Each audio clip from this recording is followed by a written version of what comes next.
Bonjour à tous et bienvenue sur notre chaîne YouTube, la chaîne de Ligne Droite. Je vous invite à vous abonner à cette chaîne, à aimer, à partager, à commenter ces vidéos. C'est très important pour notre référencement et c'est une manière de nous soutenir. Merci à vous tous. Et oui, car le 11 septembre dernier, 2 jours avant le passage du professeur Péronne, on en a déjà parlé ici, chers auditeurs, devant le Conseil de l'Ordre, eh bien, c'est le syndicat national des médecins hospitaliers, FO, qui a publié un communiqué en soutien du professeur Péronne. Je vous donne le titre de ce communiqué. Le syndicat national des médecins hospitaliers FO réaffirme, il l'avait déjà fait, à l'unanimité son soutien au professeur Christian Péronne. Voilà qui est clair et voilà qui est brave, je dirais, dans une période où d'abord, on va le dire, les syndicats ont été en général plus que discrets et un acte aussi inédit, alors que d'ailleurs ça a étonné même la cellule anti-fausses informations, on va le dire comme ça, de Libération, qui se nomme Check News, qui a été quand même dépêchée pour vérifier si ce communiqué de syndicat était bien possible pour un syndicat si sérieux, si c'était possible de soutenir, je les cite, je cite Libération, le covido-sceptique Christian Péronne. Eh bien oui, il est possible de le soutenir et on en parle tout de suite avec notre invité, le docteur François Parère. Bonjour. Oui, bonjour madame. Bonjour monsieur, vous êtes donc médecin honoraire des hôpitaux de Paris. Vous avez exercé à l'hôpital Raymond Poincaré de Garches, où a également exercé le professeur Péronne, donc aux côtés du professeur Péronne, en tant que médecin légiste. Et donc vous êtes syndicaliste des médecins hospitaliers FO. Alors, est-ce que d'abord vous pouvez nous redonner, j'ai lu le communiqué évidemment de votre syndicat, qui est très fort. On va revenir sur quelques-uns de ces éléments. Très fort parce qu'il rappelle des choses qui ont peut-être été un petit peu oubliées ces dernières années, le code de déontologie médicale par exemple, et les valeurs humanistes. Alors on va y revenir, mais comment d'abord vous avez eu cette volonté, on va dire, de communiquer pour soutenir le professeur Péronne? Eh bien écoutez, je vais bien répondre à vos questions qui sont très précises et qui sont très pertinentes. Je dois d'abord dire que le titre exact du communiqué que notre bureau national du syndicat national des médecins hospitaliers Force ouvrière a sorti le 9 septembre 2022 est le suivant. Et il mérite toute l'attention des lecteurs et toute l'attention de toutes les personnes. Oui. Nous disons, Macron va-t-il sanctionner le professeur Christian Péronne en instrumentalisant le Conseil de l'Ordre des médecins, point d'interrogation.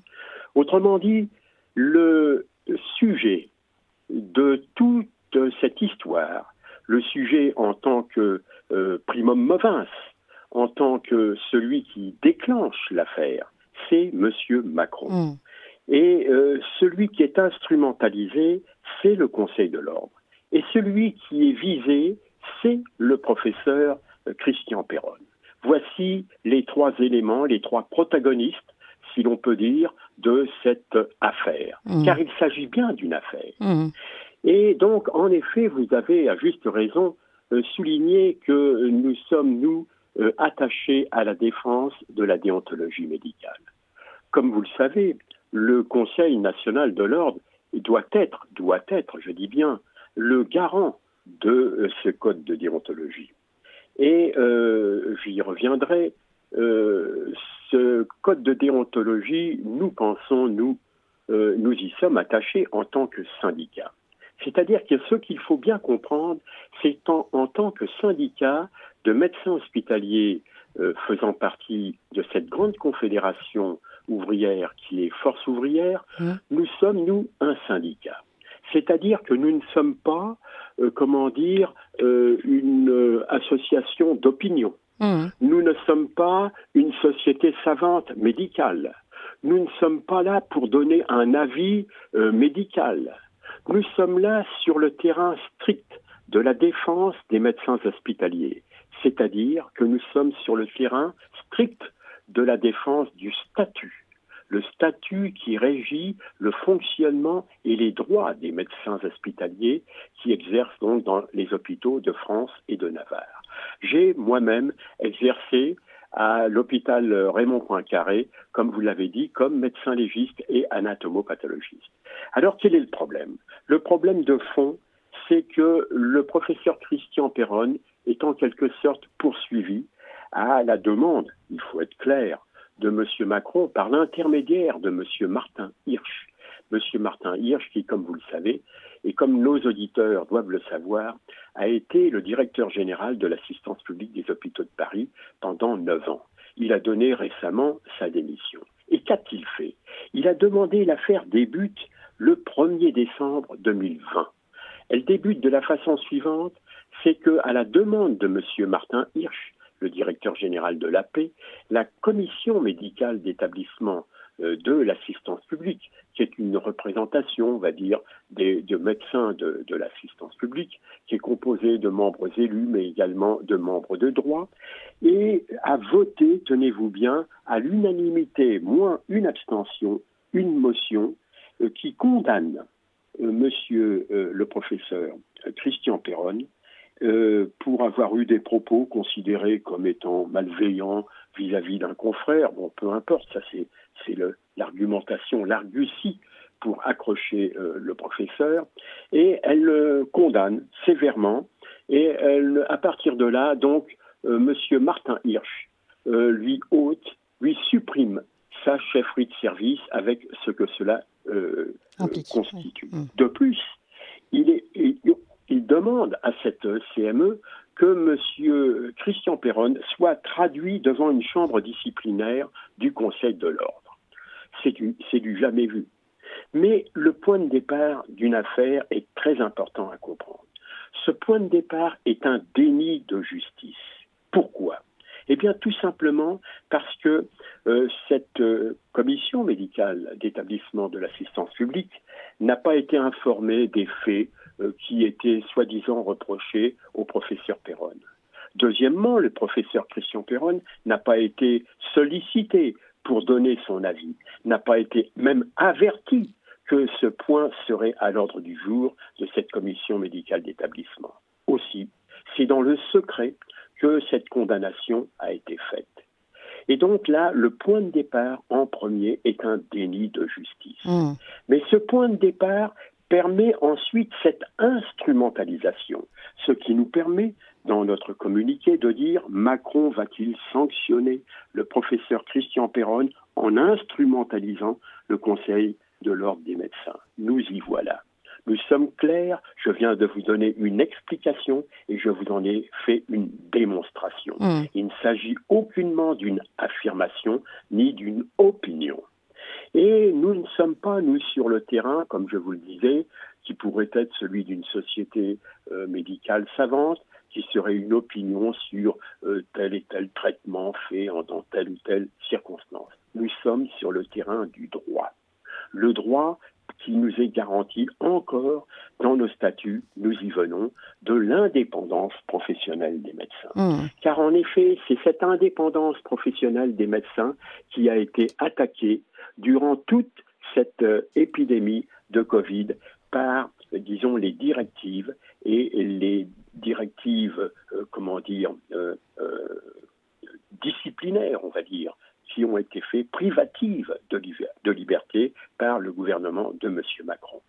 Ces libertés, quelles sont-elles? Ce sont les libertés, je reprends mon propos, qui sont garanties par l'indépendance professionnelle des médecins. Ces libertés, la première, c'est l'indépendance professionnelle du médecin. Nous sommes en plein dans la déontologie médicale. Cette indépendance professionnelle des médecins, elle n'a qu'un sens et qu'un but. C'est l'intérêt des patients. Et de ce point de vue, elle nous permet ce qu'on appelle la libre prescription. Cette libre prescription, elle est faite en fonction des données de la connaissance, en fonction des données de la science, en fonction des informations et des compréhensions que les médecins peuvent avoir à un moment donné d'une épidémie, d'une maladie.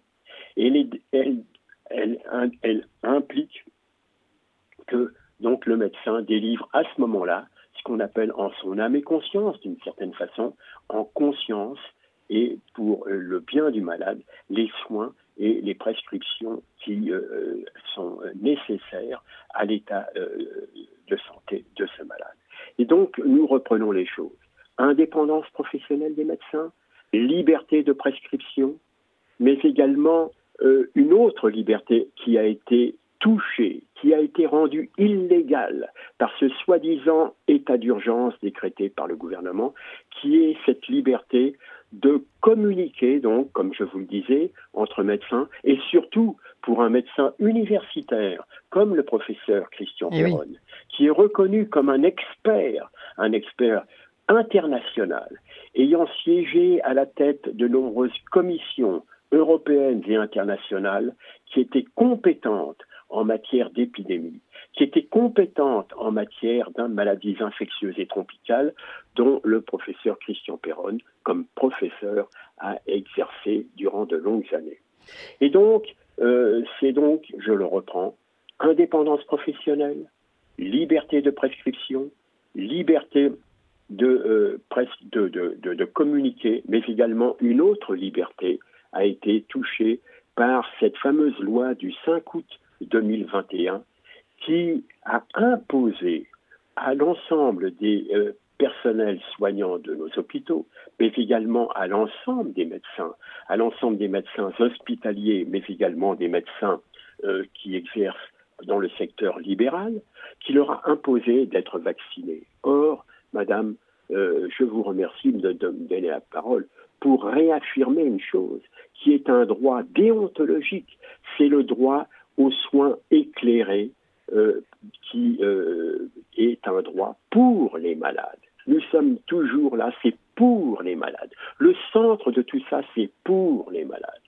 Ce droit éclairé pour les malades d'accepter ou de ne pas accepter un traitement, d'accepter ou de ne pas accepter un geste médical ou un geste chirurgical a été rendu illégal. Donc, nous voyons bien, le point de départ, c'est un déni de justice. Et ensuite, c'est un déni de droits, rendant illégaux des droits que je viens de vous énumérer. Nous en sommes là. Alors, une question, docteur Parer. Comment vous expliquez ce basculement, vous l'avez expliqué, ce déni de justice dans un premier temps, avec cette décision prise par Martin Hirsch, et puis ensuite le déni de droit, le droit qui fait partie du code de déontologie médicale, vous l'avez rappelé, de liberté de communiquer entre médecins, de liberté de prescription, et puis donc d'avoir un avis, un soin éclairé pour les malades. Comment vous expliquez ce basculement soudain où on ne respecte plus ses droits? Voilà, d'abord merci d'avoir résumé aussi nettement mes propos et je vous réponds maintenant à votre question. Comment expliquer cela? Eh bien écoutez, d'abord je fais une constatation. C'est que tout ce que je viens de vous décrire et que vous avez très précisément et très clairement repris, ce sont donc des attaques au droit. Ces attaques au droit, elles sont l'expression d'un gouvernement qui s'attaque au droit. Et qui s'attaque au droit pour faire quoi? Pour faire prévaloir ce que l'on va appeler une médecine d'État. C'est-à-dire une médecine qui répond à la raison d'État. Mais cette raison d'État, elle s'applique aux médecins contre les malades, mais également contre les médecins et également contre les soignants, mais également contre l'hôpital. Autrement dit, ce sont l'ensemble de ces éléments qui contribuent au bon fonctionnement d'une société qui ont été touchés dans cette affaire. Donc c'est quelque chose de très grave, attaque au droit, déni de justice et remise en cause de la déontologie. Et peut-être, non pas pour terminer, puisque j'ai encore quelques petites minutes, mais je reprends mon titre. Macron va-t-il sanctionner le professeur Christian Perron en instrumentalisant le Conseil de l'ordre des médecins? C'est-à-dire que nous sommes dans le monde à l'envers. C'est-à-dire que monsieur Christian Perron, le professeur, lui, a toujours, dans toute son activité durant cette épidémie de Covid, il a soigné les patients. Les patients qui venaient dans son service à Raymond Poincaré, soit pour être admis, soit en consultation, ont pu bénéficier des soins éclairés qu'il avait en fonction des données de la connaissance et selon son expertise, sa longue expertise. Car je souligne une chose, c'est que le professeur Christian Perron est un véritable médecin et un véritable professeur et un véritable chercheur. Il a mené de front ces trois activités qui sont consacrés dans la réforme des CHU par la réforme Debré de 1958. C'est très important. Il n'est pas quelqu'un qui est seulement là devant des feuilles de papier à établir des équations, des paramètres, mais qui ne voit jamais un malade. Il est, lui, un véritable médecin. Il est un enseignant. Il est un chercheur. Et il mène de front ces trois activités. Et c'est cela qui lui permet d'être véritablement un expert, d'avoir une expertise. Sa parole est d'une préciosité et précieuse. Et docteur François Parère, parce que on doit bientôt conclure, et puisque vous avez travaillé avec lui, vous parlez de son expertise et de son travail sur place, sur le terrain, en tant que médecin, mais également en tant que chercheur universitaire. Et vous le rappelez également dans votre communiqué, c'était le professeur Perron conserve le soutien de tous ceux qui restent attachés aux valeurs humanistes. Je voudrais qu'on termine sur ce point-là, sur ces valeurs humanistes que vous avez dû, j'imagine, voir en travaillant avec lui. Eh bien, écoutez, ça, je peux l'attester. En tant que médecin, sur l'honneur, je peux l'attester. Monsieur Perron a toujours exercé de façon humaniste. D'ailleurs, ça n'est pas moi qui le dis, je l'affirme, j'en fais le serment. Mais c'est les innombrables malades qui ont eu recours à ces soins. Et ceci s'est manifesté très clairement à deux reprises. Premièrement, le 22 décembre 2020, cette grande manifestation qui a eu lieu devant les portes fermées de l'hôpital Raymond Poincaré, où il a exercé et où j'étais présent et où j'ai pris la parole au nom de mon syndicat selon une motion qui avait été adoptée par mon syndicat. Eh bien, c'est ce caractère humaniste, ce caractère humain du professeur Christian Perron qui est reconnu, qui est apprécié par l'ensemble de ces malades et par l'ensemble des gens qui le connaissent.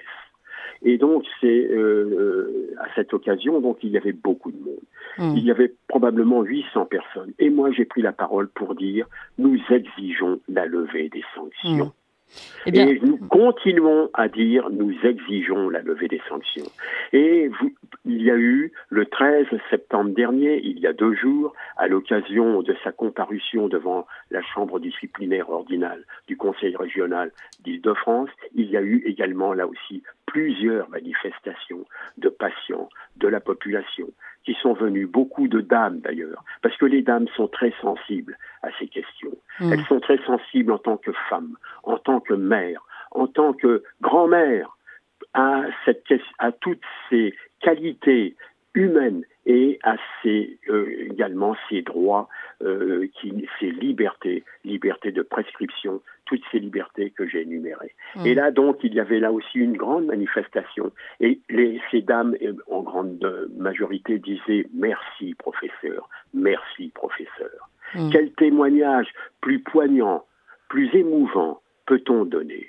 Et donc, il y a là, à partir de cette vox populi contre la doxa étatique, quelque chose de très important. Nous sommes là dans une sorte de combat, oui, d'un combat dans cette affaire Christian Perron, où mon syndicat, à juste raison, a pris position, non pas pour dire que nous étions d'accord avec ce que pensait au plan médical le docteur Perron, mais sur le terrain du droit, vous me l'avez bien fait, vous m'avez permis, et je vous en remercie, de le faire comprendre à vos auditeurs, sur le terrain du droit, de faire respecter ces droits, qui sont avant tout des droits des malades, mais également des devoirs pour les médecins, mais qui leur permettent d'exercer de façon honorable leur noble métier. Voilà, je vous remercie. Et alors, une dernière question, docteur François Parère. Est-ce que vous avez eu des nouvelles en direct du professeur Perron depuis peut-être son passage au Conseil de l'Ordre? Oh ben écoutez, j'en ai pas eu. Monsieur le professeur Perron s'est exprimé, notamment lors de cette manifestation qui a eu lieu place Breteuil à Paris, tout près de ce magnifique monument en l'honneur de Louis Pasteur, qui lui aussi, en son temps, avait eu à combattre certaines opinions officielles. À l'époque, c'était l'opinion officielle de l'Académie de médecine.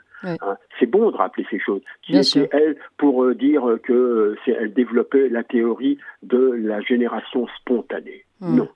Louis Pasteur a remis les choses à l'heure. Mais il l'a remis non pas par une opinion, mais par le travail effectif de chercheur qu'il a eu toute sa vie, et pour démontrer que les maladies infectieuses étaient le résultat d'agents infectieux. À l'époque, on les appelait les microbes. C'est devenu les bactéries, puis ensuite les virus, comme c'est le cas dans la Covid. Et donc, vous voyez, les choses, ça, c'est le cycle de l'histoire. Et ce cycle de l'histoire s'est manifesté place Breteuil, Paris 7e, 15e, au pied et à proximité de ce magnifique monument en l'hommage et en l'honneur du grand Louis Pasteur. Voilà, donc... Merci beaucoup, docteur François Parère. Je rappelle que vous êtes médecin honoraire des hôpitaux de Paris. Vous avez exercé à l'hôpital Raymond Poincaré de Garches, aux côtés du professeur Péronne, que vous connaissez bien en tant que médecin légiste notamment. Et vous êtes syndicaliste des médecins hospitaliers FO, ce syndicat donc qui affirme son soutien au professeur Péronne tout au long de cette crise, on va dire, cette raison d'État qui met en place une médecine d'État avant la médecine de soins et le soin pour les patients. Merci encore, docteur François Parère.